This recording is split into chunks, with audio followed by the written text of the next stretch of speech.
চল ঘরে চল, এখানে কেন? ঘরে চল। এই যে টাওয়ালটা এখানে মেলেছে বলে ও ঘরে যাবে না, এখানেই বসে আছে। ভিজা টাওয়ালটা এখানে শুকানোর জন্য দেওয়া আছে, কিন্তু এখানেই বসে আছে, ও যাবে না। এই যে চল চল, নোংরা লেগে গেল তো আবার। চল তা নিবি, এটা নেওয়ার পরে যাবি।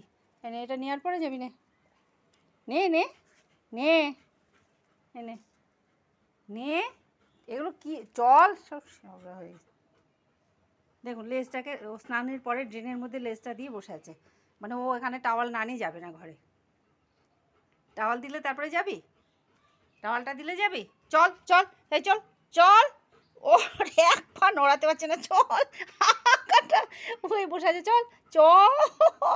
যাবে না, এটা নিয়ে যাবি, এটা নিয়ে যাবি। হ্যাঁ হ্যাঁ, এবার এবার এবার যাবে।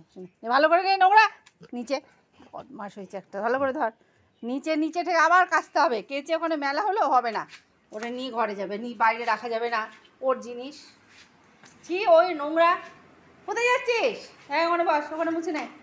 গা মোছা হয়ে গেছে, আবার নিজে নিজে মুছবে সারাক্ষণ। আরে এটা পাপোশের ওপর কী রেখেছিস? এটা এটা পিচবোর্ড ছিঁড়ে সারা ঘরে নোংরা করা কাজও। বাবা কী মোছামুছি, নিজে নিজে না মুছলেও সন্তুষ্টি হয় না। ঠিক আছে ঠিক আছে, আমি নিচ্ছি না, আমি নিতে যাচ্ছি। বলে বাবা রে, ঠিক আছে নিজে মুছে নে।